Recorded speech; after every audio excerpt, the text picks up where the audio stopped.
I am very happy to stand before you in this place. आज आप लोग के बीच में मैं खड़े होकर के बहुत ही आनंदित हूँ. आज या ठिकाणी मी आपणा समोर उभं राहून फार आनंदी आहे. And I'm very happy to see all your faces. How you beautifully you are singing song and feeling the Holy Spirit. It's really very much wonderful to see. आप सबको देख करके, आपके सुंदर चेहरा को देखते हुए, आप लोग सुंदर रीति से गीत गाते हुए, आत्मा में भरते हुए देखते हुए मेरा मन बहुत ही आनंदित है. आपणा सर्वांचे सुंदर चेहरे पाहून आणि ज्या प्रकारे तुम्ही सुंदर रीतीने गीत गाऊन अन्य भाषेमध्ये बोलून आत्म्यामध्ये भरत होतात ते पाहून मला फार आनंद झाला. Now for our meditation, let us turn our scripture to Luke the Gospel, chapter 10, verses 30 to 35. आज के ध्यान के लिए आओ हमारे धर्मशास्त्र को लूक रचित सुसमाचार अध्याय 10 वचन 30 से 35 तक के वचनों को पढ़ेंगे. आजच्या आपल्या मननासाठी आपण लूककृत शुभवर्तमान अध्याय 10 वचन 30 ते 35 कडे आपले लक्ष केंद्रित करूयात. येशूने उत्तर दिले, एक मनुष्य यरूशलेमहून खाली यरीहो जात असताना लुटारूंच्या हाती सापडला. त्यांनी त्याचे कपडे काढून घेऊन त्याला मारही दिला आणि त्याला अर्थमेला टाकून ते निघून गेले. मग एक याजक सहज त्याच वाटेने खाली जात होता. तो त्याला पाहून दुसऱ्या बाजूने चालता झाला. तसाच एक लेवीही त्या ठिकाणी आला आणि त्याला पाहून दुसऱ्या बाजूने चालता झाला. मग एक शोम्रोनी त्या वाटेने चालला असता तो होता तेथे आला आणि त्याला पाहून त्याचा कळवळा आला. त्याने जवळ जाऊन त्याच्या जखमास तेल व द्राक्षारस लावून त्या बांधल्या आणि त्याला आपल्या जनावरावर बसून उत्तारशाळेत आणले व त्याची काळजी घेतली. दुसऱ्या दिवशी त्याने 2 रुपये काढून उत्तारशाळेच्या रक्षकाला देऊन म्हटले, ह्याची काळजी घ्या आणि ह्यापेक्षा जे काही अधिक खर्चाल ते मी परत आल्यावर तुम्हाला देईन. यीशु ने उत्तर दिया कि एक मनुष्य यरूशलेम से यरीहो को जा रहा था कि डाकुओं ने घेर कर उसके कपड़े उतार दिए और मार पीट कर उसे अधमुआ छोड़कर चले गए. और ऐसा हुआ कि उसी मार्ग से एक याजक जा रहा था, परंतु उसे देखकर कतरा कर चला गया. इसी रीति से एक लेवी उस जगह पर आया, वह भी उसे देखकर कतरा कर चला गया.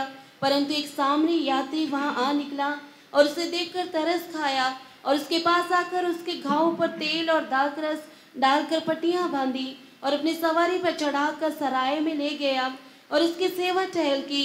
दूसरे दिन उसने 2 दिनार निकालकर भटियारे को दिए और कहा, इसकी सेवा टहल करना और जो कुछ तेरा और लगेगा वह मैं लौटने पर तुझे भर दूंगा. And Jesus answering said, a certain man went down from Jerusalem to Jericho and fell among thieves, which stripped him of his raiment and wounded him and departed, leaving him half dead. And by chance there came down a certain priest that way, and when he saw him, he passed by on the other side. And likewise a Levite, when he was at the place, came and looked on him, and passed by on the other side. But a certain Samaritan, as he journeyed, came where he was, and when he saw him, he had compassion on him, and went to him, and bound up his wounds, pouring in oil and wine, and set him on his own beast, and brought him to an inn, and took care of him. And on the morrow when he departed, he took out 2 pence and gave them to the host and said unto him, take care of him, and whatsoever thou spendest more, when I come again, I will repay thee. Now here we read about a Samaritan, our Jesus Christ. और यहाँ पर हम सामरिया के विषय में पढ़ते हैं, वो सामरिया जो हमारा यीशु मसीहा है. या ठिकाणी आपण शोम्रोना विषयी पाहतो जो प्रभू येशू ख्रिस्त आहे. And now we see this Samaritan to appear in this place because a man who was found in Jerusalem is now started moving toward Jericho. और यहाँ पर हम देखते हैं कि एक व्यक्ति जो यरूशलेम में दिखाई देता था वो वहाँ से निकल करके यरीहो की ओर जा रहा था और उसी समय में सामरिया वहाँ पर उससे मुलाकात करता है. आणि या ठिकाणी आपण पाहतो की एक मनुष्य यरूशलेममध्ये होता. ज्या वेळेस तो यरूशलेमहून यरीहोकडे खाली जात असता एक शोम्रोनी व्यक्ती त्याला भेटला. That's why he fell among the thieves. He was caught by the thieves and he was stripped of his raiment and he was wounded. और हम देखते हैं कि जब ये व्यक्ति यरूशलेम से यरीहो की ओर जब जा रहा था तो कुछ डाकुओं ने उसे पकड़ लिया, उसे मार मार के अधमुआ किया, वस्त्र को छीन के वहां उन्हें छोड़ चला गया. आणि त्यावेळेस तो व्यक्ती त्या लुटारूंच्या हातामध्ये पडला आणि त्या लुटारूंनी त्याचे कपडे काढले व त्याला मारही दिला व अर्धमेला सोडून दिले. Priests and Levite, they are not able to help, they passed by. और वहां उसी रास्ते से एक याजक और एक लेवी भी गुजरा, किंतु वे उसे कतरा करके आगे निकल गए. आणि त्याच मार्गाने एक याजक व लेवी देखील गेला, परंतु ते त्याच्याकडे पाहून धजले देखील नाहीत.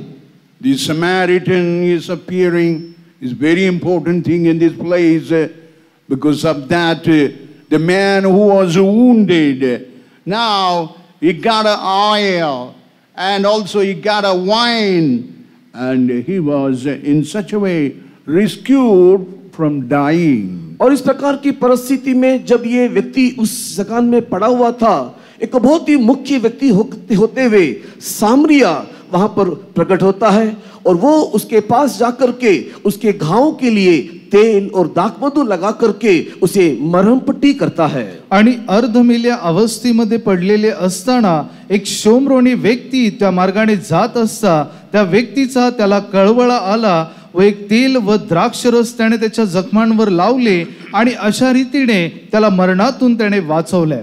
From there, by the beast, it is said by animal, it may be like ass or anything. With that he took him to the inn and given the 2 pence that to look after him, the wounded man, because this man is very important. One day I am going to come back, I am going to pay whatever you are spending for this man. केवल उसके घाव में मरहम पट्टी लगाया, इतना ही नहीं, किंतु ये सामरिया जिस पशु के ऊपर सवारी कर रहा था, वो कुछ भी हो सकता है, वो गधा हो या ऊंट हो पता नहीं, किंतु जब उस सवारी में उससे अधमरे व्यक्ति को बिठाया, क्योंकि ये व्यक्ति बहुत ही मुख्य और खास था, उसे उठा करके एक सराय पर ले गया और भटियारी को 2 दिनार देते हुए कहा, ये व्यक्ति बहुत ही मुख्य मेरे लिए है, इसके लिए तो इसकी सेवा टहल कर, और अगर कुछ भी अधिक तेरे लिए होता है तो मैं दोबारा जब आऊंगा मैं उसकी भरपाई कर दूंगा. आणि त्या शोमरोनी व्यक्तीने त्या जखमी व्यक्तीच्या जखमांना फक्त तेल व द्राक्षरस लावून पट्ट्या बांधल्या नाही, परंतु त्याच्याकडे जो जनावर होता, कदाचित तो जनावर गाढव असेल किंवा उंट असेल, त्या जनावरावर त्याला टाकून त्याने तो उतार शाळेमध्ये घेऊन गेला आणि त्या उतार शाळेच्या रक्षकाला त्याने सांगितले की हा व्यक्ती माझ्यासाठी फार महत्त्वाचा आहे, ह्याची तू काळजी घे, ह्याला मलमपट्टी कर आणि जो काही याला बरा करण्यासाठी खर्च येईल, ज्या वेळेस मी पुन्हा येईल तो सर्व खर्च तुला मी देईल. I want to tell you in this evening, a man from Jerusalem, he going toward Jericho. Jerusalem is a wonderful place where God given all kind of blessings in the Garden of Eden, but now because of committing sin, he was going toward Jericho, the hell, the place, the cursed place which God never desired. और यहाँ पर मैं इस कहानी के माध्यम से ये बताना चाहता हूँ कि एक मनुष्य जो यरूशलेम में रहा करता था, यरूशलेम अर्थात वो जो ईश्वर का स्थान है जहां पर परमेश्वर सारी आशीष को देना चाहता है, जो हमारे जीवन में अदन उद्यान का एक प्रतीक है, वहां से मनुष्य पाप करने के कारण देखो वहां से निकल करके विनाश की ओर जाने लगा. आणि आपण पाहतो की हे जे यरूशलेम आहे ते परमेश्वराचे ठिकाण म्हणजेच एदेन बागेचे एक प्रतीक आहे जे स्वर्ग समान होते, परंतु जो मनुष्य आहे तो पाप केल्याद्वारे त्या यरीहो, त्या नरक स्वरूप यरीहो मध्ये जात आहे. This Samaritan, the Lord Jesus Christ, is coming tonight with the oil of salvation, and he wants to deliver from the wound of the sin by the oil and by the wine. The oil speaks about salvation, baptism. Wine speaks about Holy Spirit, which is so necessary in the New Testament time, for the man must be admitted in the apostolic fellowship. और ये व्यक्ति जो आत्मरा अवस्था में पड़ा हुआ था, उससे मुलाकात करने के लिए देखो एक सामरिया वहां पर आकर के पहुंचा, और ये सामरिया हमारे जिंदगानी में हमारे प्रभु यीशु मसीह को दिखाता है जिसके पास उद्धार का वो तेल है और पवित्र आत्मा का अभिषेक का वो दाक मधु है, जो एक व्यक्ति को उसके पाप से उद्धार पाने के लिए, प्रेरितों के संगति में आने करके पहुंचने के लिए निहायत ही आवश्यक है, वो हमारे लिए लेकर के आता है। आणि ज्याप्रमाणे ह्या दृष्टांतात आपण त्या शोमरोनी व्यक्तीबद्दल पाहतो, तो आपल्या प्रभू येशू ख्रिस्ताला प्रगट करतो, ज्याने त्याच्या हातामध्ये ते तेल म्हणजे जे तारण रूपी तेल घेतले व जो पवित्र आत्म्याचा अभिषेक हा द्राक्षरस दर्शवतो, हे जे आपल्या आत्मिक जीवनासाठी फार गरजेचे आहे, तो घेऊन आपल्याला त्या पापापासून, त्या नरकातून मुक्त करण्यासाठी येतो. The Samaritan play very important role here, because a priest, which is called the Old Testament law, the Old Testament law in no way can save anybody. It cannot bring salvation. It cannot change the lives of anybody. And that's why we see he is going without, as if he had not seen. Even the Levite, that is a self-righteous life, nominal righteous life, that will never help anybody. But only the Jesus, the Samaritan, the man, that means he was rejected by the Jewish people. That God need to come into the world and to deliver the whole human race who have been wounded by the thieves. और यहाँ पर हम देखते हैं कि उस मार्ग में एक याचक आया. याचक कहने से पुरातन नियम की वो व्यवस्था को दिखाता है, जिस व्यवस्था के द्वारा मनुष्य का उद्धार नहीं हो सकता, उस मनुष्य को कोई बचा नहीं सकता. इसी कारण से वो व्यवस्था, वो याजक आया, कतरा करके आगे बढ़ गया. उसके पीछे एक लेवी आया. लेवी कहने से मनुष्य के स्वयं धार्मिकता को दिखाता है, और कोई भी मनुष्य अपने स्वयं की धार्मिकता के द्वारा अपने जीवन को उद्धार नहीं कर सकता, नहीं किसी को बचा सकता है. इसी कारण से एक बहुत ही अहम व्यक्ति होकर के, एक बहुत ही मुख्य व्यक्ति होकर के, देखो यहां पर सामरिया आता है, और ये सामरिया प्रभु यीशु मसीह का एक प्रतीक है, जो हमारे जीवन से उद्धार करने के लिए वो हमारे जीवन में आया है. आणि आपण पाहतो की त्या मार्गाने एक याजक आला. याजक म्हणजे जुन्या करारामध्ये असणारा एक असा व्यक्ती, जो स्वतःहून कोणत्याही व्यक्तीला वाचू शकत नव्हता किंवा कोणत्याही व्यक्तीचे तारण करू शकत नव्हता. आणि त्याच्या पाठोपाठ एक लेवी आला. तो देखील जो व्यक्ती आहे तो स्वतःच्या नीतिमत्वाला दर्शवतो, आणि तो स्वतःच्या नीतिमत्वाद्वारे ते तारण प्राप्त करू शकत नाही. परंतु त्यांच्या मागे आपण पाहतो की एक शोमरोनी व्यक्ती आला. तो शोमरोनी व्यक्ती प्रभू येशू ख्रिस्ताला दर्शवतो, जो आपल्या जीवनामध्ये तारण प्राप्त करण्यासाठी एक मुख्य रूपचे आपल्या जीवनामध्ये कार्य करतो. And this Samaritan, this good Samaritan, Jesus Christ, introducing an inn, is admitting the wounded man in the inn, that is the apostolic fellowship. There the wounded man must be nourished, he must grow fat, he must be strong enough, because Jesus one day going to come for this wounded man. और ये सामरिया जो है, इस घायल व्यक्ति को लेकर के एक नया विषय का परिचय उससे करवाया, और उसने उसको सराय पर लेकर के गया. ये सराय कहने से एक घायल अवस्था में दिखाई देने वाले एक पापी मनुष्य को उद्धार करने के लिए, उसे बलवंत करने के लिए, जो यीशु दोबारा आ रहा है उससे मुलाकात करने के लिए तैयारी करने वाला एक स्थान होकर के दिखाई देता है ये सराय. और ये सराय प्रेरितों की संगति, सहभागिता है. आणि पुढे जाऊन आपण पाहतो की हा शोमरोनी व्यक्ती त्या जखमी व्यक्तीला एका नवीन गोष्टीची प्रचिती करून देतो. ती म्हणजे त्या उतार शाळेची प्रचिती, आणि ते आपल्या जीवनामध्ये उपदेशक आणि प्रेषितीय संगती दर्शवते, ज्या ठिकाणी प्रभू येशू ख्रिस्त आपल्याला ह्या सर्व प्रकारच्या जखमीपणातून दूर होऊन आपल्या सर्व मार्गातून प्रभू आपल्याला पुढे जाण्यासाठी त्या ठिकाणी आपल्याला तयार करतो. In the innkeeper, that is the apostles, he had given the two pens, that is Old and New Testament in their hand, the doctrine, what they have to nurture the wounded man to grow like a fatty man, healthy man, because this Jesus going to come, because he is preparing Zion and Jerusalem, only to give that place. This Samaritan going to come back again. और इस सामरिया ने उस सराय के जो देखभाल करने वाला जो भटियारा था उसके पास उसने 2 दिनार दिया, जो कि पुरातन नियम नए नियम को दिखाता है, जो परमेश्वर के उपदेश को दिखाता है, जिसके द्वारा मनुष्य अपने आत्मिक जीवन में बलवंत होते हुए, अपने आत्मिक जीवन में उन्नति करते हुए, वो जो सामरिया हमारी यीशु मसीह दोबारा आने वाला है उससे मुलाकात करने के लिए वो उसे प्रस्तुत करना चाहिए, तैयार करना चाहिए. आणि पुढे जाऊन आपण पाहतो की त्या उतार शाळेच्या रक्षकाला तो शोमरोनी व्यक्ती 2 रुपये देतो. हे 2 रुपये जुना करार व नवीन करार दर्शवतात, ज्याद्वारे आपण आपल्या आत्मिक जीवनाची तयारी करून आपला जो प्रभू येशू ख्रिस्त जो शोमरोनी पुन्हा येणार आहे त्याच्या भेटीसाठी आपणास मदत करते.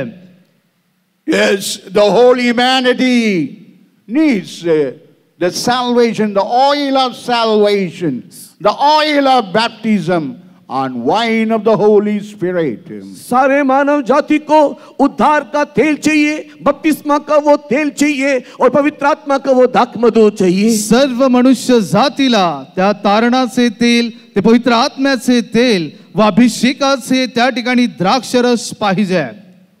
Here we read about he was in Jerusalem, but now he is going toward Jericho. हमने यहाँ पर पढ़ करके देखा कि ये व्यक्ति यरूशलेम में था, अभी यरीहो की ओर जा रहा है. या ठिकाणी आपण वाचले की तो व्यक्ती यरूशलेमेमध्ये होता, परंतु आता तो यरीहोकडे जात आहे. In Revelation 3rd chapter verse 12, it is the church, it is the city of God found in Jerusalem. Man who have been called for the city of that Jerusalem, the city of God. But now he's marching towards Jericho, the hell, the cursed place. और प्रकाशित वाक्य 3 अध्याय के 12 वचन को देखने के समय में यरूशलेम कहने से परमेश्वर की नगरी, जिस परमेश्वर की नगरी यरूशलेम में मनुष्य पहले रहता था, किंतु देखो वर्तमान ये मनुष्य परमेश्वर की नगरी को त्याग करते हुए यरीहो अर्थात नरक की ओर बढ़ते जा रहा है. आणि प्रकटीकरण अध्याय 3 वचन 12 मध्ये आपण यरूशलेमेविषयी वाचतो की यरूशलेम देवाची नगरी आहे व जो व्यक्ती त्या नगरामध्ये आहे त्याला प्रभू बाहेर जाऊ देत नाही. परंतु ह्या व्यक्तीबद्दल आपण पाहतो की यरूशलेम सोडून तो आता त्या यरीहोकडे, त्या नरकाकडे जात आहे. You see the Jerusalem is a garden of Eden where God placed Adam and Eve so that they may have a wonderful, overpowering life. They had a good quality of talking with God all the time. यरूशलेम कहने से उस अदन की वाटिका के समान एक सुंदर परमेश्वर की उपस्थिति वाला एक स्थान है, वहां पर एक सारी बातों में जय पाने का एक सामर्थ मिलता है, जहां पर परमेश्वर के साथ आलाप कर सकते हैं, परमेश्वर के साथ बातचीत करने वाला, परमेश्वर के साथ रहने वाला एक स्थान है. यरूशलेम म्हणजे आपण पाहतो की एदेन बागेला दर्शवते, ज्या ठिकाणी परमेश्वराला मनुष्याने एक चांगले जीवन, एक उत्तम जीवन जगून परमेश्वरासोबत एक चांगली संगती ठेवण्यासाठी, त्याच्या समवेत राहण्यासाठी देवाने ठेवले होते. God placed him in Genesis, the 2nd chapter, verse 8. God placed him, the man whom he created, Adam and Eve, in the Garden of Eden. और उत्पत्ति की किताब के अध्याय 2 वचन 8 को पढ़कर के देखने से जिस मनुष्य को परमेश्वर ने सृष्टि किया, उस आदम और हव्वा को लाकर के अदन उद्यान में रखा. उत्पत्ती अध्याय 2 वचन 8 मध्ये आपण वाचतो की परमेश्वराने निर्माण केलेल्या मनुष्याला एदेन बागेमध्ये आणून ठेवले. But when man committed sin, now he started marching toward Jericho. He is not in Jerusalem. He is marching toward Jericho, the cursed place. और लेकिन जब मनुष्य ने पाप किया, उसके बाद वो यरूशलेम में नहीं रहा, वो उस यरीहो की ओर, वो श्रापित नगर की ओर, वो विनाश की ओर बढ़ने लगा. परंतु आपण पाहतो ज्या वेळेस मनुष्याने पाप केले त्यावेळेस तो त्या यरूशलेमेला सोडून यरीहोकडे निघाला, त्या नाशमान श्रापित अशा ठिकाणी तो निघाला. We read in Genesis 3rd chapter verse 16, when man committed sin, he lost all his happy life. He became a sorrowful, he became a very painful man. He had a thought, he must sweat, perspiration to work and to eat on this earth. मनुष्य बहुत ही खुशहाली का जीवन अदन उद्यान में जी रहा था कि जब मनुष्य ने पाप किया तो उत्पत्ति की किताब के अध्याय 3 वचन 16 से नीचे पढ़ते हुए देखने से मनुष्य के अंदर दुख आना शुरू हुआ, सारे प्रकार के क्लेश आना शुरू हुआ, खून पसीने की कमाई का वो खाएगा, इस प्रकार एक अभिशाप उसके जीवन में आ गया. आणि आपण पाहतो की एदेन बागेमध्ये ठेवल्यानंतर मनुष्य एक चांगल्या प्रकारचे जीवन जगत होता, परंतु उत्पत्ती अध्याय 3 वचन 16च्या पुढे आपण जर वाचले, ज्या वेळेस मनुष्याने पाप केले त्यानंतर त्याला स्वकष्टाची भाकर खावी लागली, प्रत्येक गोष्टीसाठी त्याला त्या ठिकाणी कष्ट व संघर्ष करावे लागले, प्रत्येक गोष्टीसाठी झटावे लागले. In Genesis 3rd chapter verse 17, because of him the land, the earth, what he was living was cursed, and he must eat the sorrowful bread, sweating and perspiration, sweat, and he had a sorrow, suffering in his body, in his mind. उत्पत्ति की किताब के अध्याय 3 वचन 17 को पढ़ करके देखने के समय में मनुष्य पाप करने के पश्चात उसी के कारण ये पृथ्वी भी अभिशाप्त होकर के दिखाई देता है, और उस दिन से लेकर के खून और पसीना को बहाते हुए अति कड़ी मेहनत करके वे मनुष्य को अब जीना पड़ेगा, खाना पड़ेगा, इस प्रकार के अभिशाप इस मानव जाति के ऊपर आ गया. उत्पत्ती अध्याय 3 वचन 17 वचन ज्या वेळेस आपण वाचतो त्यावेळेस आपल्याला समजते की मनुष्याने ज्या वेळेस पाप केले त्यावेळेस या संपूर्ण पृथ्वीला श्राप आला, आणि त्या श्रापाचे कारण म्हणजेच मनुष्याला त्याच्या कष्टाची भाकर खावी लागेल व त्याच्या कष्टाचे उपज खावे लागेल. In Joshua chapter 6 verse 26, while he did understand what is Jericho, or Jericho means a cursed land. Nobody can raise a city, build the city. You would be a cursed man in Jericho. और यहोशू की किताब के 6 अध्याय के 26 वचन को देखने के समय में उसने यरीहो को देख करके श्राप दिया कि ना तो कोई इस नगर को बनाएगा और ना ही उसको दोबारा खड़ा करेगा, क्योंकि ये एक श्रापित नगरी है. आणि ज्या वेळेस यहोशुवा अध्याय 6 वचन 26 आपण वाचतो त्या ठिकाणी यहोशुवाने यरीहोला श्राप दिलेला आपण पाहतो, आणि तो म्हणतो की जो कोणी यरीहो नगर उभारण्यास प्रवृत्त होईल त्याला परमेश्वराचा श्राप लागेल. In Matthew 25:41, what it say? It is a cursed place. The hell, it is for the devil and his angels. और मत्ती सुसमाचार के 25वें अध्याय के 41 वचन को पढ़ करके देखने से ये नरक जो गिरे हुए दूतों के लिए बनाया, मनुष्य के लिए नहीं बनाया, एक श्रापित स्थान है. आणि ज्या प्रकारे मत्ते 25वा अध्याय 41व्या वचनामध्ये आपण वाचतो की नरक देखील एक श्रापग्रस्त असे ठिकाण आहे. You are not called to go to Jericho.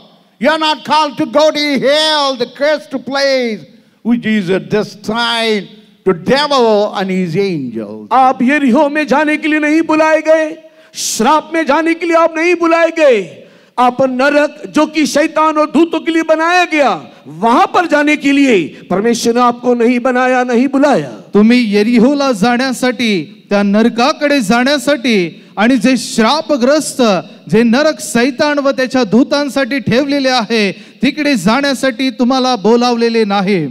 That's why this Samaritan Jesus Christ came into the world with the oil and wine to dress up the wounded man so as he may be brought to the inn and ready for the coming of the Lord.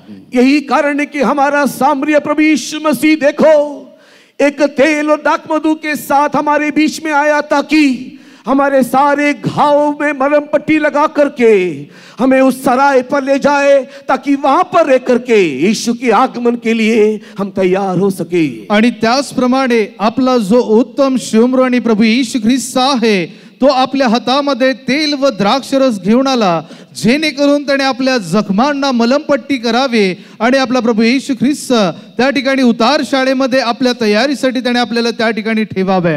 Even this evening, this Samaritan, the Lord Jesus Christ, has come to tell you that you should never fall into the hand of the devil. As you have fallen into the hand of the devil, he won't leave you. He will wound you and strip you and take away whatever the essential thing in your life. और इसी प्रकार आज भी शाम के वक्त सुनने वाले प्रत्येक को हम ये कहना चाहते हैं कि आप कभी भी शैतान के हाथ में नहीं फंसना, उसके हाथ में नहीं गिरना, क्योंकि अगर आप उसके हाथ में फंसोगे या गिरोगे तो आपके सारे बहुमूल्य चीजों को जो आपके जीवन में लाभकारी है वो लेकर के नष्ट कर देगा, आपके जीवन को मार मार के घायल कर देगा. आणि त्याचप्रमाणे या ठिकाणी ऐकणाऱ्या प्रत्येकाला मी विनंती करतो की तुम्ही तुमचे जीवन सैतानाच्या हातामध्ये पडू देऊ नका, कारण की जर तुम्ही त्याच्या हातामध्ये पडलात तर तुमच्याकडे जी काही बहुमूल्य गोष्टी आहेत त्या सर्व तुमच्याकडे काढेल व तुम्हाला जखमा करून तो अर्धमेल्या अवस्थेमध्ये सोडेल. You never want to leave for Jerusalem, the city of God. The devil will never allow you. Yes, he is a robber, thief. He will never allow you to leave for Jerusalem, the city of God, for heaven, for wonderful place. He will only make you to go to Jericho. ये शैतान वो आपको कभी भी अनुमति नहीं देगा कि तू यरूशलेम में रहना, वो कभी भी अनुमति नहीं देगा कि तू परमेश्वर के भवन में, उसके राज्य में, स्वर्ग में तू जाकर के पहुंचना चाहिए. इसी के लिए वो चोरी करता है, वो घात लगाता है और तेरे जीवन को इसके लिए नाश करता है कि तू अंत में जाकर के नरक में ही पहुंचना चाहिए. आणि जो सैतान आपला शत्रू आहे तो आपल्याला प्रभूकडे त्याच्या यरूशलेमेमध्ये त्याच्या स्वर्ग राज्यामध्ये जाऊ देत नाही. त्याचे कारण हेच की तो एक लुटारू आहे, तो चोर आहे आणि शेवटी त्याचा उद्देश हाच की त्याने कसेही करून आपल्याला नरकामध्ये पोहोचवावे. Now today you can find the whole human race is marching toward the cursed place of Jericho, the cursed land of hell. But what will happen? This robber, this thief will never leave you. He will wound you. लेकिन आज पूरे संसार में मानव जाति को देखने के समय में देखो, सारे मानव जाति इस विनाश की ओर बढ़ रहे हैं. उस श्रापित नगर यरीहो अर्थात उस श्रापित नगर नरक की ओर बढ़ते हुए दिखाई दे रहे हैं. ये शैतान वो कभी भी छोड़ेगा नहीं, वो कभी भी आपको स्वर्ग जाने के लिए छोड़ेगा नहीं. सध्या आपण पाहिले असता हे संपूर्ण जग त्या यरीहोकडे, ते विनाशग्रह्य आणि नाशमान अशा ठिकाणी जात आहे आणि तो सैतान जो चोर व लुटारू आहे तो तुम्हाला आणि मला देखील त्या ठिकाणी नेऊ पाहतो. The man of heaven, the man who want to live with God in the city of God, Jerusalem, now he diverted to Jericho. While he was going, this thief is ready to wound him. और ये मनुष्य जो स्वर्गीय था, जो स्वर्ग में रहने के लिए बुलाया गया था, बनाया गया था, देखो जब उसका मार्ग पलट गया उस समय में ये शैतान ये चोर उसको मुलाकात करते हुए उसको घायल कर देता है. आणि आपण पाहतो हा जो व्यक्ती आहे जो यरूशलेम स्वर्गरूप आहे ते सोडून जेव्हा खाली यरीहोकडे जात होता या लुटारूंनी त्याला लुटले व अर्धमेले केले. He is making a wound of sin by sinful act, by sinful life. You will be wounded. What it is said about this devil in John the Gospel, 10th chapter, verse 10, it is said, he is a thief. What he will do, he will only steal. What he will do, he will kill you. What he will do, he will destroy you. यूहन्ना रचित सुसमाचार के 10 अध्याय में हम लोग इस शैतान को देखने पाते हैं. वो एक चोर के समान, एक डाकू के समान है जो आपके जीवन में पाप के घाव को छोड़ करके वो आपको पाप में आपको पीड़ित कर देता है, वो आपको पापी बना देता है. और ये चोर, ये शैतान क्या करता है? वो आपके जीवन में चोरी करता है, घात लगाता है और आपको विनाश कर देता है. आपण पाहतो तो जो सैतान, तो लुटारू आहे तो पापाच्या कृत्यांद्वारे आपल्या जीवनामध्ये पापांच्या जखमा करतो. आणि ज्याप्रमाणे योहान वर्तमान अध्याय 10 वचन 10 मध्ये लिहिले आहे की सैतान हा चोर आहे जो केवळ चोरी, घात व नाश करतो. Please read John the Gospel 10th chapter, verse 10. कृपा करके यूहन्ना रचित सुसमाचार अध्याय 10 वचन 10 पढ़ेंगे. कृपा करून योहान कृत शुभवर्तमान अध्याय 10 वचन 10 वाचा.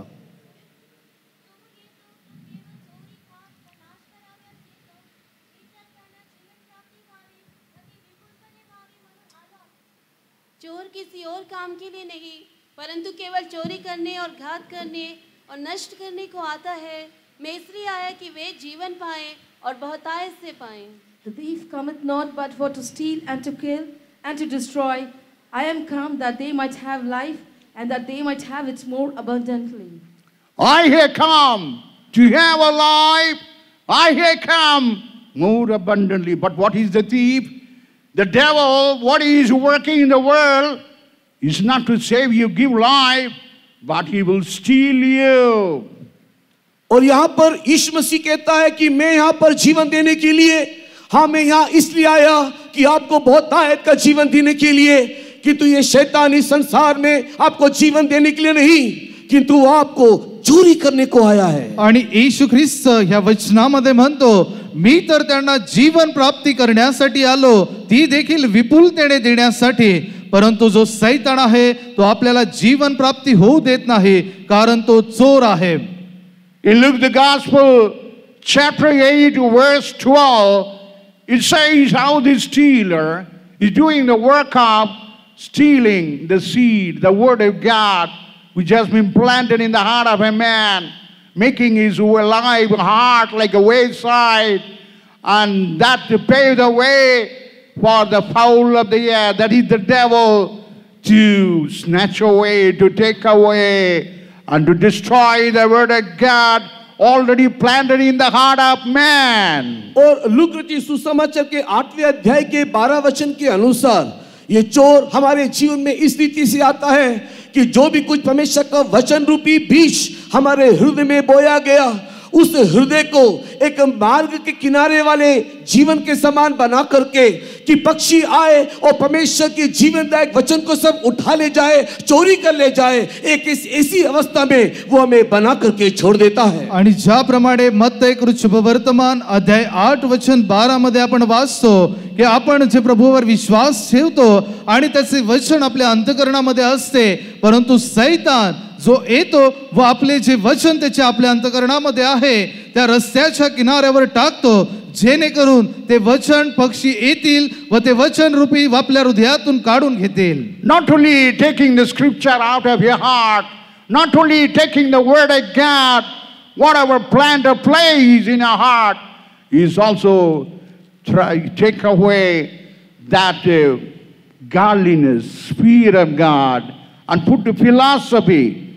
Here in Colossians chapter 2 verse 8 it is said, philosophy, it does the work of plundering. Now he is doing the stealing work, the plundering work, putting that in English. It's said about the Colossians 2nd chapter verse 8, the philosophy. In Tamil it say, the worldly wisdom, and make the man not to see God. और न केवल ये चोर हमारे जीवन में आते हुए परमेश्वर के सारे वचन को, जीवनदायक वचन को, सत्य वचन को हमारे जीवन से निकाल देता है, किंतु साथ ही साथ वो हमारे जीवन में जिन सारे ईश्वरीय जीवते वचन को निकाल करके हमारे अंदर संसार के ज्ञान, जो कि कोलोसी की किताब 2 अध्याय के 8 वचन में लिखा हुआ है, ये संसार का तत्व ज्ञान जो है वो हमारे जीवन में वो डाल करके चले जाता है. आणि एवढेच केवळ नाही की तो आपल्या हृदयातून परमेश्वराचे सत्य वचन काढून घेतो, परंतु आपल्यामध्ये जे काही परमेश्वराची भक्ती आहे, परमेश्वराचे भय आहे व ईश्वरीय स्वभाव आहे, हे सर्व आपल्या हृदयातून काढतो. आणि ज्याप्रमाणे कलसीकरास पत्र अध्याय 2 वचन 8 मध्ये आपण वाचतो की ह्या जगातील शिक्षणाप्रमाणे सर्व तत्वज्ञान ते आपल्या हृदयामध्ये घालण्याचा प्रयत्न करतो. That's why man never fear God. You never see God, but going after philosophy and worldly knowledge.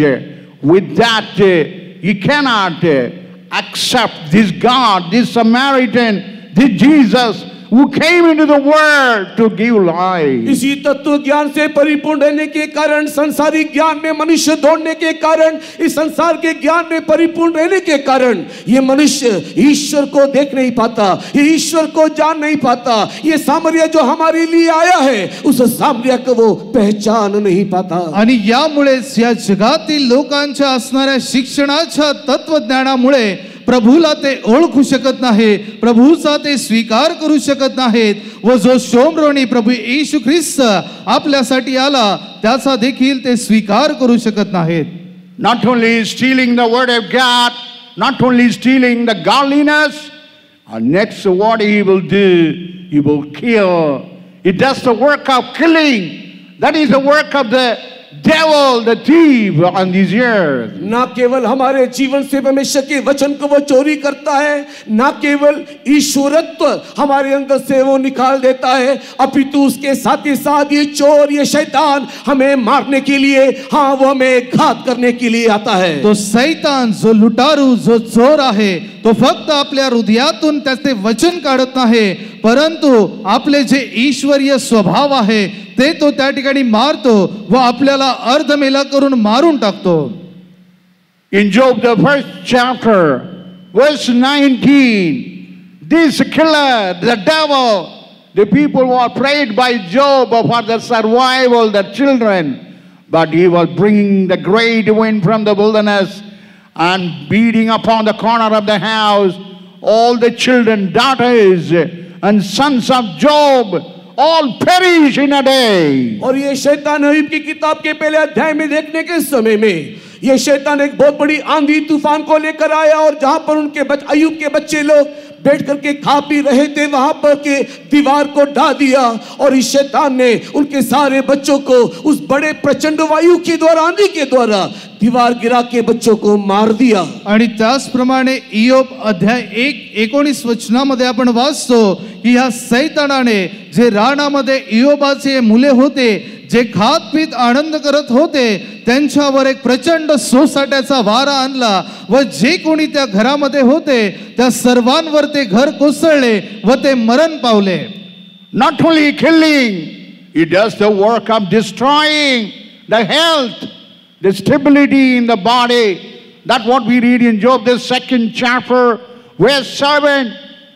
Job was a healthy man, but all his health was taken away. He had boils all over the body. He destroyed his health.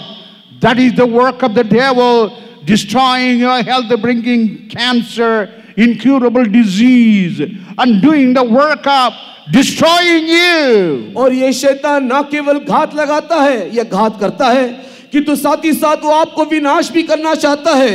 जैसे कि अय्यूब की किताब 2 अध्याय के 7 वचन को पढ़ करके देखने के समय में अय्यूब एक हष्ट पुष्ट व्यक्ति था कि तू देखो सिर से लेकर के पांव तक उसके शरीर में रोग आ गए, घाव आ गए. इसी प्रकार ये शैतान विनाश करने के लिए नाना प्रकार के रोग, नाना प्रकार की बीमारी में हमें जकड़ देता है. इसी कारण से कई प्रकार के लाइलाज बीमारी, कैंसर, इस प्रकार के अनेक प्रकार की बीमारी लोगों को सत्यानाश करते चले जा रहा है. आणि आपण पुढे पाहतो की सैतान फक्त आपल्याला जीवे मारत नाही तर तो आपला घात देखील करतो.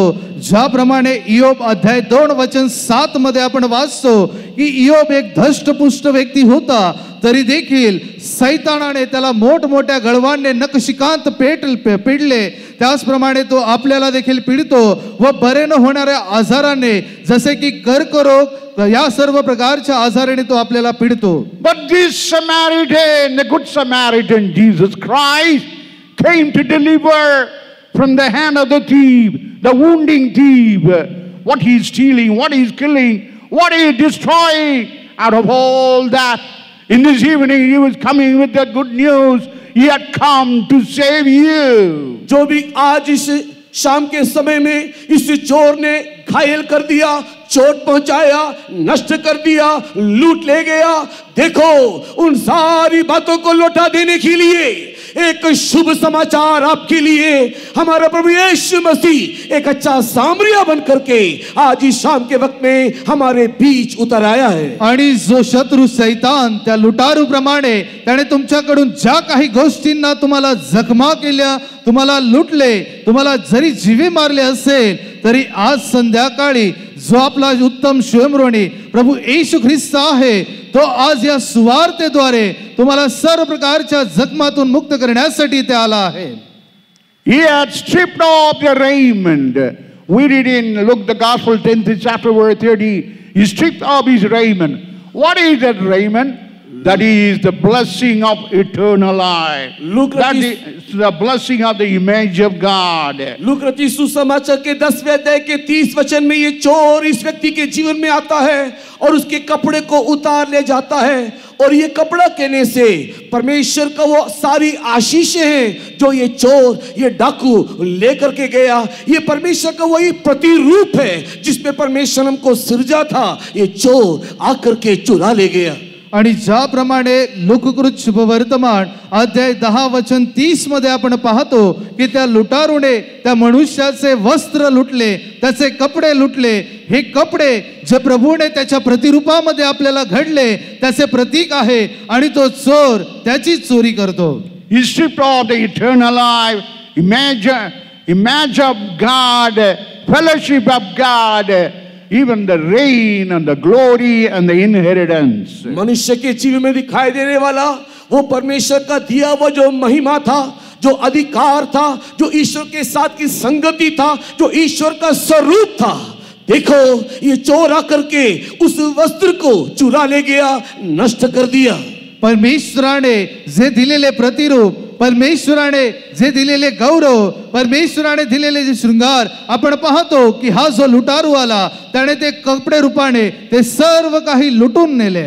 The thief, the devil, taken your glory, your ruling power over sin. He had taken your inheritance, the Zion and Jerusalem, the heaven is your inheritance. He had called for that. You are all stripped off you. और ये शैतान देखो आकर के क्या करता है कि आपके पास जो अधिकार था, जो शक्ति था, जो सामर्थ था, जिसके द्वारा आप पाप के ऊपर राजत्व कर सकते थे, वो सारे अधिकार को, शक्ति और सामर्थ को वो आपके जीवन से निकाल कर ले गया। आणि हा जो लुटारू शैतान तुमच्याकडे येतो आणि तुमच्याकडे असणारे ते पापावर जय प्राप्त करणारे सर्व शक्ती, अधिकार आणि सामर्थ्य तुमच्याकडून चोरून लुटून घेऊन जातो। Not only taking your eternal life, image of God and the fellowship with God and the glory, but he is wounding you with the sin.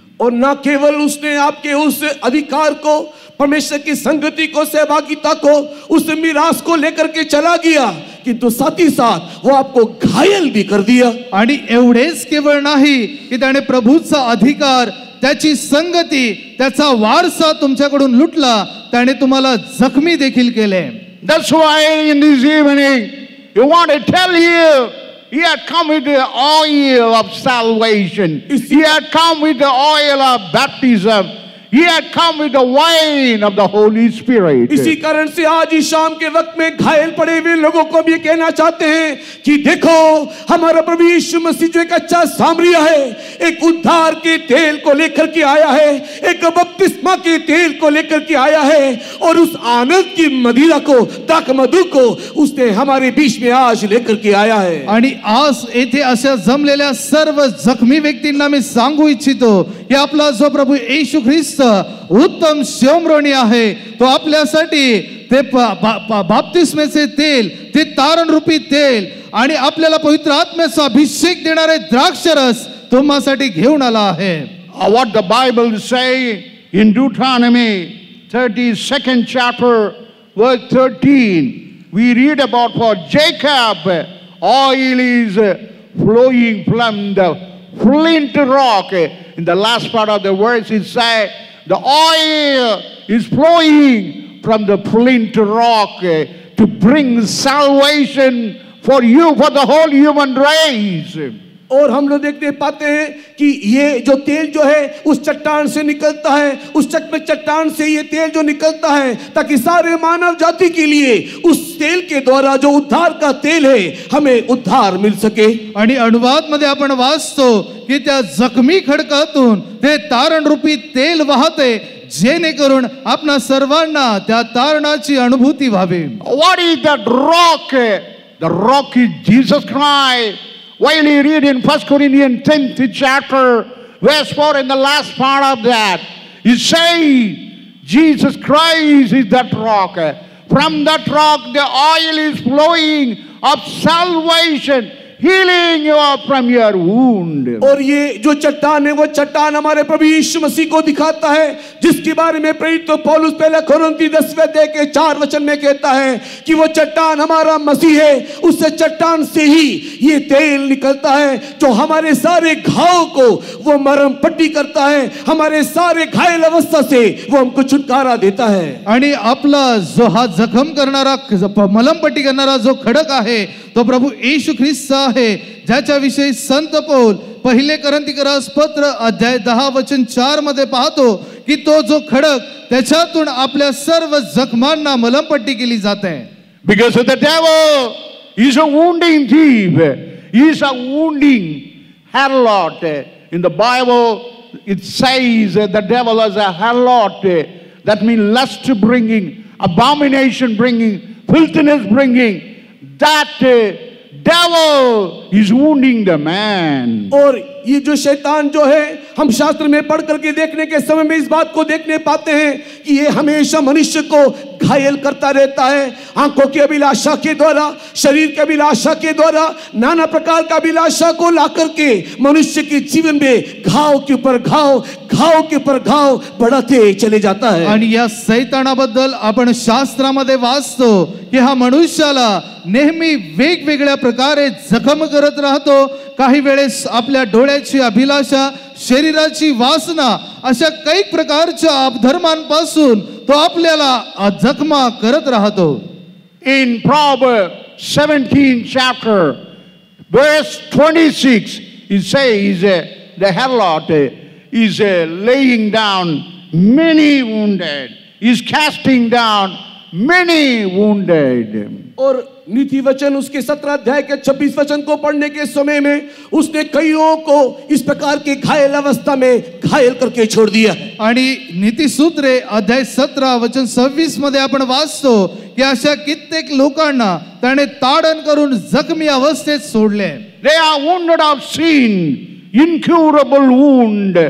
And we read how he brings incurable wound by sin, by a lust in the world. और वो नाना प्रकार के घाव को लेकर आता है, लाइलाज कभी ना सूखने वाला एक ऐसे घाव को हमारे जीवन में पाप के द्वारा ये शैतान हमारे जीवन में लेकर के आता है. हा सैतान त्या पापाद्वारे अशा प्रकारचे जखमा आपल्या जीवनामध्ये आणतो जे कधी सुकत नाहीत, कधी बरे होत नाहीत. In Jeremiah 15 chapter verse 8 it is said about the wound incurable. The wound inflicted is something incurable. यिर्मयाह की किताब को पढ़ने के समय में उस घाव के बारे में वो इस प्रकार कहता है, एक ऐसी घाव है जिसका इलाज हो नहीं सकता. आणि ज्या वेळेस यिर्मया अध्याय 15 आपण वाचतो त्यामध्ये अशा जखमाविषयी लिहिले आहे ज्याचा कोणताही इलाज होत नाही. That's why Jesus bring the oil of salvation, he pouring in your sinful wound that he may have deliverance, completely come out from that captivity. इसी कारण से हमारा प्रभु यीशु मसीह चंगाई के लिए वो तेल को लेकर के आया है ताकि उस घाव में, उस पाप के घाव में उस तेल को डाल दे और हमें उस पाप के जीवन से, उस घाव से संपूर्ण रीति से छुटकारा मिल जाए. आणि त्यामुळेच आपला प्रभू येशू ख्रिस्त ते तेल घेऊन आला आहे जे जखमा आपल्याला पापांद्वारे झाल्या आहेत त्या जखमांमध्ये तेल टाकून त्या जखमांना त्याने बरे करावे. Genesis 4th chapter verse 7, what it is said about the sin is a lion at the door. It won't leave you immediately. It's lying at the door. और उत्पत्ति की किताब के अध्याय 4 वचन 7 में देखो क्या लिखा हुआ है, ये पाप द्वार में ही खड़ा हुआ है, वो छोड़ करके नहीं जाएगा, वो द्वार पर ही आपको घात लगा करके खड़ा हुआ है. आणि उत्पत्ती अध्याय 4 वचन 7 मध्ये आपण वाचतो की ते पाप दाराशीच उभे आहे, ते दबा धरून उभे आहे. In 1 Timothy 5th chapter, verse 24, what did it say? The man's sin will follow him. और पहला तिमोथी 5वें अध्याय के 22 वचन में लिखा हुआ है कि मनुष्य का पाप उसके पीछे पीछे आएगा. आणि पहिले तिमोथीकरास पत्र अध्याय 5 वचन 22 मध्ये आपण पाहतो की मनुष्याचे पाप त्याच्या जवळ आहेत व ते उतावळ्याने ते करतो. Not only that, in Proverbs 5th chapter, verse 22, man will be holden with the cuts of sin. और इतना ही नहीं, 5वें अध्याय के 22 वचन में मनुष्य इस पाप के कटोरों को अपने हाथ में पकड़ा हुआ है. आणि आपण एवढेच केवळ नाही, परंतु अध्याय 5 वचन 22 मध्ये पाहतो की ते पापाची कटोरी त्याने आपल्या हातामध्ये ठेवली आहे. That's why you got brought the oil of salvation to make you to confess your sin. If you confess your sin, if you have a conviction, if you confess your sin, He will forgive you. इसी कारण से देखो, हमारा प्रभु यीशु मसीह उस उद्धार के तेल को अपने हाथ में लेकर के आया है. यदि आप अपने पाप को स्वीकार करोगे, आपके अंदर अगर पाप का दोषानुभूति होगा, तो उस तेल को डाल करके वो आपके सारे पापों से आपको मुक्ति देगा. आणि त्यामुळेच आपला प्रभू येशू ख्रिस्त त्याच्या हातामध्ये ते तारणाचे तेल घेऊन आला आहे, जेणेकरून तुम्ही जर तुमच्या पापापासून परावृत्त व्हाल, त्या पापाची अनुभूती तुम्हाला असेल आणि जर तुम्ही त्यातून परावृत्त होऊ इच्छिता, तर त्या तेलाने, तारणरूपी तेलाने तो तुमच्या जखमा बरे करेल. Oil is not only salvation, oil is also baptism. When you confess your sin, when you have a remission, you must be baptized. That is the oil. That's what we read in Ruth, the 3rd chapter, verse 3. What did he say to Naomi, to Ruth? Wash yourself, confess your sin, and get to be washed. Then she must anointed with the oil. That is water baptism. और ये जो तेल है, ना केवल हमारे उद्धार के तेल के संबंधित लिखा है, किंतु ये तेल एक बपतिस्मा के अनुभव में भी हम लोग देखने पाते हैं कि एक व्यक्ति उद्धार पाने के बाद इस बपतिस्मा के अनुभूति में भी बनना चाहिए. रूत की किताब 3 अध्याय के 30 वचन को पढ़ने के समय में नओमी रूत को देख करके इसी प्रकार कहती है कि तू अपने आप को धो करके शुद्ध करके तू जाने से तेरे ऊपर वो तेल उंडेलेगा. आणि आपण पाहतो की हे तारण फक्त त्या तारण तेल जे आहे ते तारणाला दर्शवत नाही, परंतु पाण्याचा बाप्तिस्मा देखील दर्शवतो. ज्याप्रमाणे रूत ह्याच्या 3ऱ्या अध्यायात आपण वाचतो की नामी देखील रूतला सांगते की तुझ्यावर कृपादृष्टी होण्यासाठी तू तुझ्या सर्व अपराधांची, पापांची कबुली कर, त्याच्या सर्व गोष्टींची जाणीव ठेवून जा. When you take a water baptism, you will walk in the newness of life. In Romans 6th chapter, verse 4, we read about you are called to walk in the newness of life by water baptism. जब आप पानी का बपतिस्मा को लेते हैं, रोमी की किताब अध्याय 6 वचन 4 के अनुसार आप अपने जीवन के नए चाल चलन में आगे बढ़ने लगते हो. आणि जे लोक पवित्र पाण्याचा बाप्तिस्मा घेतात, लूक अध्याय 6 वचन 4 नुसार ते लोक त्यांच्या जीवनामध्ये नवीन वागणूक बाळगतात. In Galatians 3rd chapter, verse 27, by baptism you can put on Christ. Galati की किताब अध्याय 3 वचन 27 को पढ़ करके देखने से बपतिस्मा के माध्यम से आप यीशु मसीहा को परिधान कर लेते हो. गलातीकरास पत्र अध्याय 3 27 वचनानुसार आपण ज्या वेळेस पाहतो, जेव्हा आपण पाण्याचा बाप्तिस्मा घेतो त्यावेळेस आपण ख्रिस्ताला परिधान करतो. Or when you take a baptism, as we read in Romans 6th chapter, verse 5, you can have the likeness of the resurrection. और जब रोमी की किताब 6 अध्याय के 5 वचन को देखने के समय में पानी के बपतिस्मा को लेने के द्वारा उस पुनरुत्थान की उस समानता को आप लोग प्राप्त कर सकते हो. आणि ज्या वेळेस रोमकरास पत्र अध्याय 6 वचन 5 आपण वाचतो, ज्या वेळेस आपण पाण्याचा बाप्तिस्मा घेतो त्यावेळेस आपण देखील त्याच्या प्रतिरूपाच्या समानतेत येतो. The salvation, the oil must heal your sinful wound, the wound of the hand, Lord.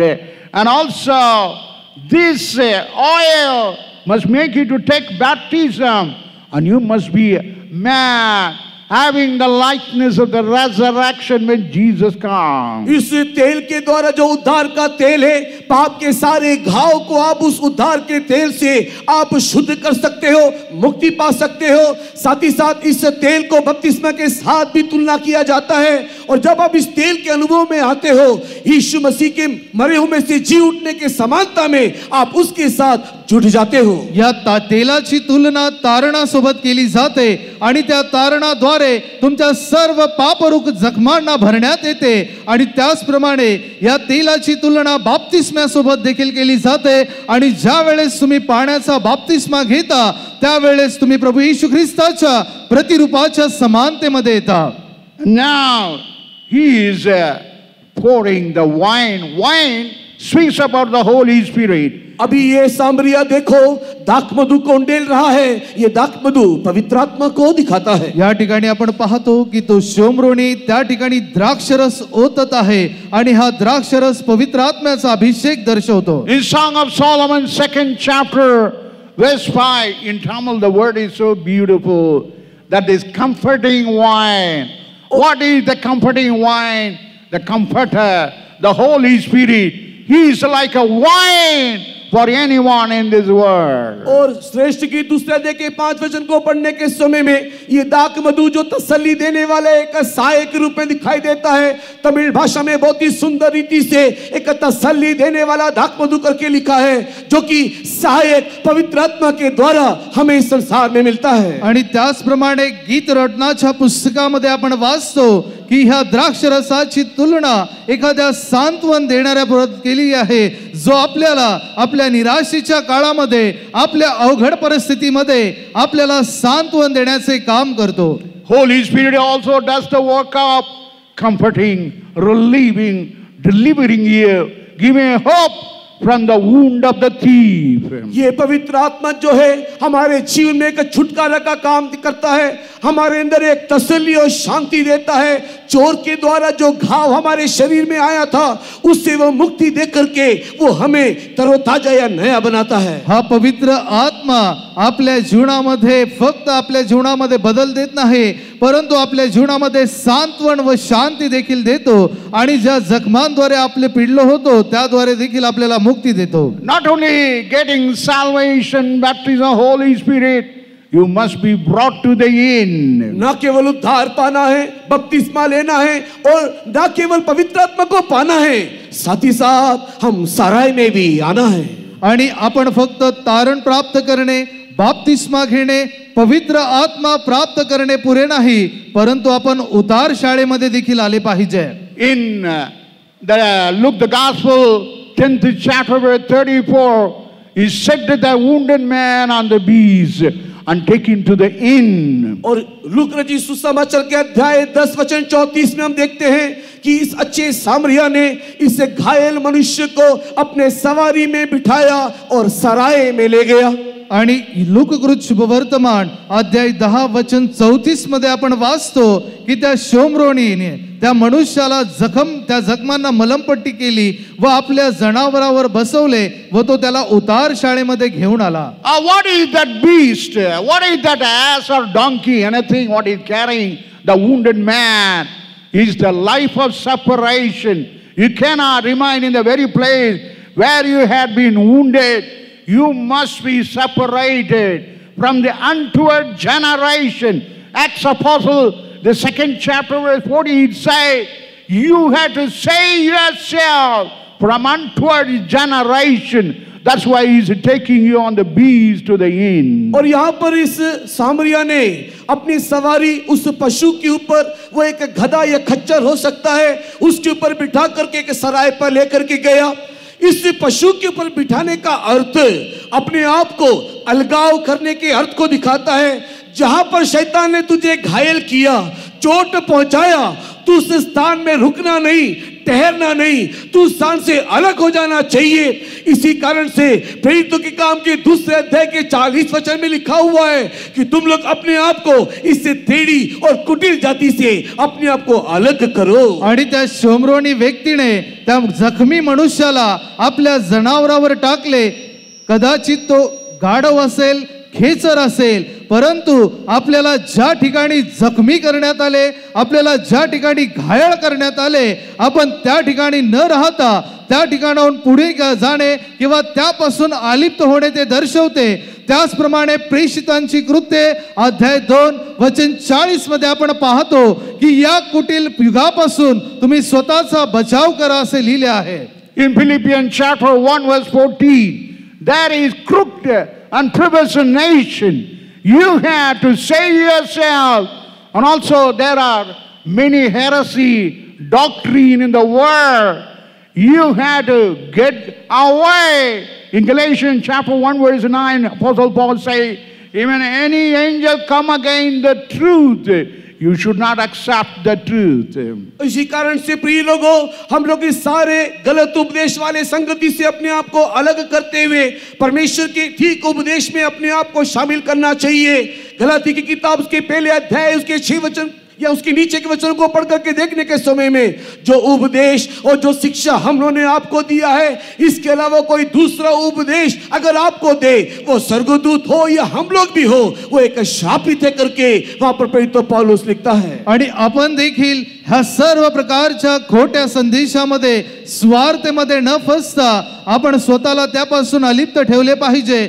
ज्याप्रमाणे गलातीकरास पत्र अध्याय 1 वचन 6च्या पुढे आपण वाचतो की तुम्हाला त्या घोटाळ्यामध्ये पाडणारे चुकीच्या सर्व सुवार्तेपासून स्वतःचा बचाव करा आणि जी सुवार्ता आम्ही तुम्हाला सांगितली त्यामध्ये स्थिर रहा. And now in the 34th verse we read about the inn and the innkeeper.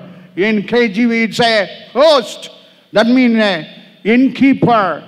In Tamil it is Satratan, and in other translation they have given the clear word as an innkeeper, that is the apostles. In the inn there are apostles. You want to hand you to that innkeeper. और यहाँ पर इस सामरिया ने इस घायल व्यक्ति को अपने सवारी में बिठा करके देखो एक सराय पर लेकर आया. उस सराय में एक भटियारा भी है जो वहां पर उसकी देखरेख करता है, घायल लोगों को वो मदद करता है. और ये प्रेरित है और इस प्रेरितों की संगति में उसने उसको वहां पर लेकर के आया. आणि पुढे आपण पाहतो की तो शोमरोनी व्यक्ती त्या जखमी व्यक्तीला आपल्या जनावरावर बसून उतार शाळेमध्ये आणतो आणि त्या उतार शाळेचा एक रक्षक आहे जो त्या ठिकाणी आलेल्या जखमी व्यक्तींचा उपचार करतो, त्यांचा इलाज करतो, त्यांची काळजी घेतो. तो त्या सर्व प्रेषितांना दर्शवतो. In the 35th verse, Luke 10:35, into the innkeeper, he gave him 2 pence. That is the Old and New Testament, the doctrine. Whatever we have to follow, all is given. Old Testament is followed by only Jewish people. Only 5 books only they will follow. But we are given Old and New Testament in our hand so that we may prepare for the coming of the Lord. We have to be like a fatty man from all our wounds. और यहाँ पर इस सामरिया ने ना केवल उसको सराय पर लेकर के आया किंतु लूक रचित सुसमाचार के 10 अध्याय उसके 35 वचन को पढ़ करके देखने के समय में उसने उस भटियारे को उसने 2 दिनार भी दिया. ये 2 दिनार जो पुरातन नियम नया नियम को दिखाता है. पुरातन नियम में यहूदियों को देखने के समय में आदि पुस्तक से दिखाई देने वाले आरब के 5 किताबों को ही केवल वे लोग पालन करते हैं, किंतु हमारे लिए पुरातन नियम नया नियम हमें संपूर्ण रीति से दिया गया ताकि इन सारे शास्त्र की वचनों को पालन करते हुए हमारे घायल अवस्था से हम लोग बाहर निकल के आ जाए. आणि ज्या वेळेस त्या शोमरोनीने त्या जखमी व्यक्तीला उतार शाळेमध्ये सोडले त्यावेळेस त्या उतार शाळेच्या रक्षकाला त्याने 2 रुपये दिले आणि हे जे 2 रुपये आहेत ते जुने करार व नवीन करार दर्शवते. ज्याप्रमाणे आपणास ठाऊक आहे की यहुदी लोक फक्त पवित्र शास्त्राचे सुरुवातीच्या 5 पुस्तकांचे पालन करतात, परंतु आम्ही जुना करार व नवीन करार ह्या दोघांचेही पालन करतो जेणेकरून ज्या जखमा आपल्याला झाल्या त्या सर्व जखमा त्या पवित्र शास्त्राच्या उपदेशाद्वारे भरून काढावेत. In Psalm 92:14, he had to grow as fat and also he had a fruit in the old age. 92:14.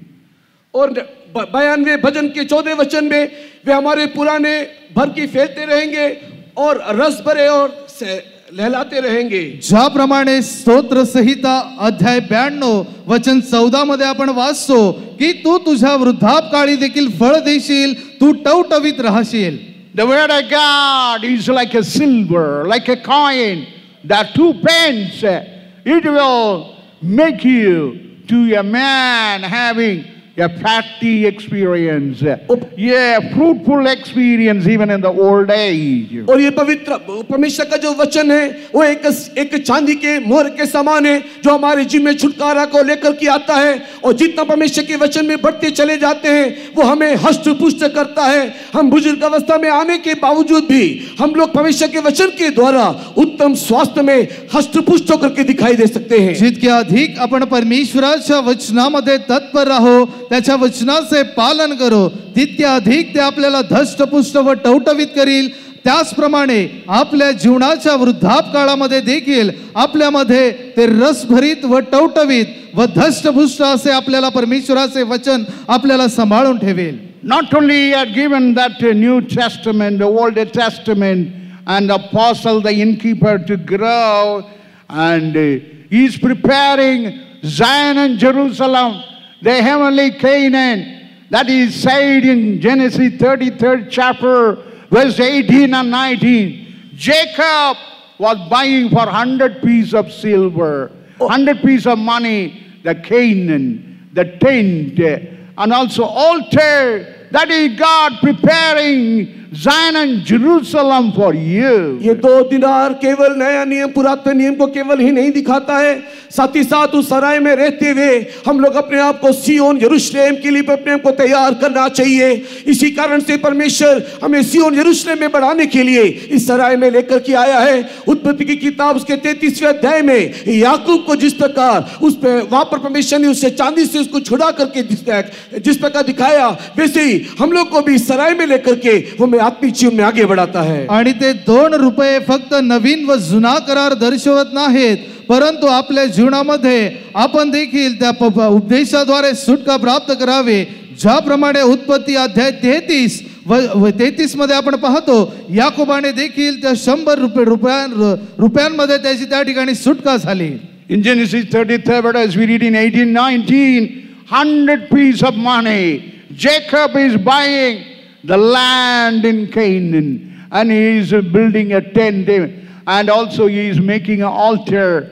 Like that, our God is preparing Zion, the habitation of God, because we read this tabernacle, the tent of this world will be dissolved, but the house, the heaven made by God is eternal. और उत्पत्ति की किताब के 33वें अध्याय उसके 18-19 वचन को पढ़ने के समय में याकूब के संबंध में देखने पाते हैं कि कनान देश के उस पैसों के अनुसार उसने 100 शेकेल उसने वहां पर पैसा दे करके एक जगह को खरीद लिया. वहां पर उसने तंबू गाड़े और वहां पर उसने वेदी को भी बनाया. उसी प्रकार हमारा परमेश्वर भी हमारे लिए एक स्थान सियोन यरूशलेम में तैयार कर रहा है, क्योंकि वर्तमान का ये संसार नाश होने जा रहा है, लेकिन जो स्थान हमारा परमेश्वर नित्य जीवन में प्रस्तुत करने जा रहा है वो सदा सर्वदा अटल रहने वाला एक स्थान है. आणि ज्याप्रमाणे उत्पत्ती अध्याय 33 वचन 18 व 19 मध्ये आपण वाचतो की याकोबाने 100 कसिटांसाठी ती जागा विकत घेतली व त्यावर वेदी बांधली. त्याचप्रमाणे आपण देखील या पृथ्वीवर असताना प्रभू येशू आपल्यासाठी स्वर्गात एक सार्वकालिक घर बांधत आहे, जेणेकरून आपण त्या सार्वकालिकतेमध्ये राहावे. कारण ही पृथ्वी नाश होणार आहे, ही नाशमान आहे, परंतु ज्या सार्वकालिकतेत प्रभू आपल्यासाठी घर बनवणार ते निरंतर असणार, ते नाशमान नाही. Yes, in 2 Corinthians 5th chapter verse 1, the Lord who had given 2 pence, he is preparing a worth of 100 pieces of silver. As Jacob is buying the land in Canaan and setting a tent and also altar. Our God is setting a wonderful place for that. The house of God, the heaven, it is not made by the human hand, it is by God that is eternal. दूसरा कोरिन्थी 5वें अध्याय के पहले वचन को देखने के समय में इस पृथ्वी का डेरा नाश होगा। इसी कारण से जिस प्रकार याकूब ने 100 दिनार को वहां पर देकर के एक जगह को मोल लिया और वहां पर उसने अपना डेरा खड़ा किया, वहां पर रहने के लिए एक स्थान को चुन लिया, वैसे ही हमारा परमेश्वर हमारे लिए एक नित्य स्थान को प्रस्तुत कर रहा है जो स्थिर रहेगा, सर्वदा अटल बना रहेगा। आणि दुसरे करंथीकरास पत्र अध्याय 5 वचन 1 मध्ये आपण पाहतो की हे पृथ्वी रूपी असणारे मंडप रूप हे सर्व पृथ्वी नाश होणार आहे। ज्याप्रमाणे उत्पत्तीमध्ये आपण वाचतो की याकोबाने कणाम या ठिकाणी, शेकेम या ठिकाणी प्रभूसाठी जागा विकत घेऊन वेदी बांधली, त्याचप्रमाणे प्रभू देखील आपल्यासाठी सार्वकालिकतेमध्ये ते घर बांधत आहे। That's why in the last day God is concerned about the wounded man, and by healing by the oil of salvation and baptism, wine of the Holy Spirit, and admitting in the end, so that ye may able to see that eternal home. इन अंतिम दिनों में परमेश्वर घायल लोगों की चिंता करता है। यही कारण है कि हमारा परमेश्वर उन घायलों को चंगाई देने के लिए, देखो उसने उस उद्धार के तेल और बपतिस्मा रूपी तेल को लेकर आया।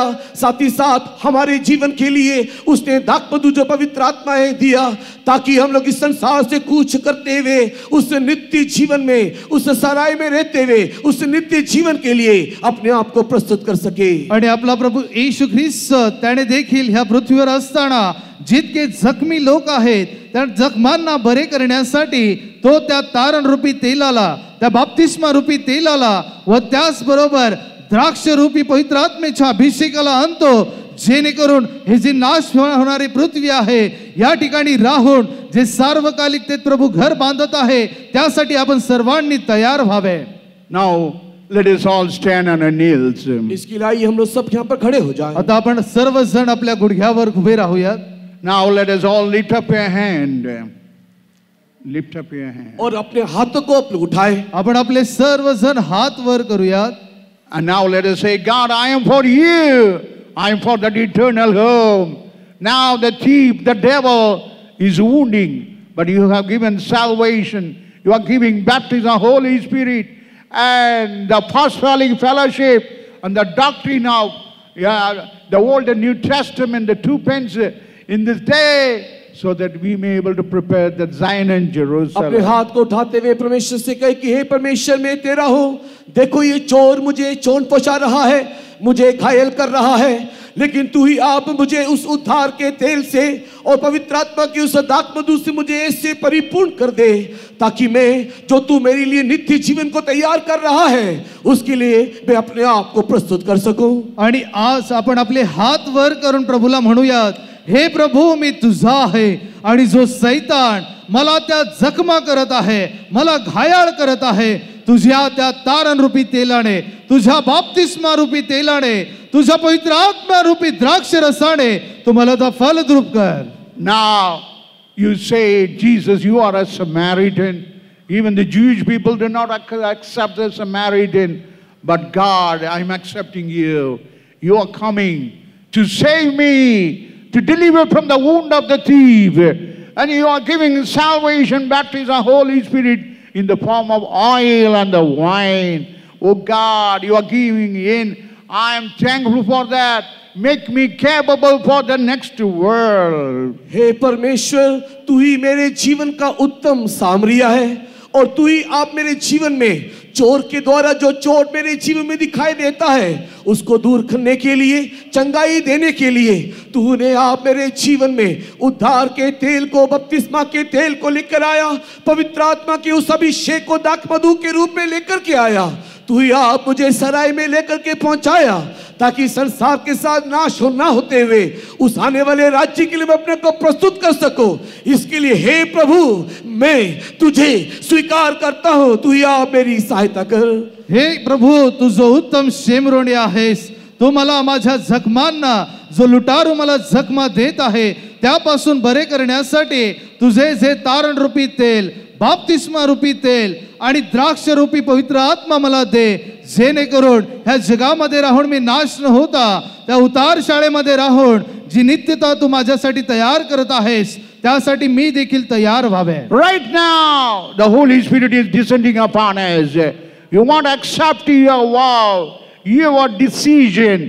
Now the Holy Spirit is heavily like a fire descending down. अभी आप हाथ उठा करके प्रार्थना करने के समय में देखो, पवित्र आत्मा तेरे पर उतरेगा और तेरे ऊपर पवित्र आत्मा उतर करके तेरी सारी घाव को दूर कर डालेगा. आता तुम्ही प्रभू जवळ हात वर करून जर मान्य केले आणि त्यावेळेस प्रभू तुमच्या सर्व जखमांना बरे करेल व तो लुटारू सैतान त्याला तुम्हापासून दूर करेल. Right now, give yourself to the power of the Holy Spirit. वर्तमान परमेश्वर की शक्ति के लिए एक जो अपने आप को समर्पण करे आणि प्रभूच्या शक्तीसाठी सोपून द्या. Clap your hand and fill in the Holy Spirit and speak unknown tongues. ताली बजाते हुए अन्य भाषा में बातें करते हुए पवित्र आत्मा में परिपूर्ण हो जाइए. टाळ्या वाजवून अन्य भाषेमध्ये बोलून पवित्र आत्म्यामध्ये परिपूर्ण व्हा.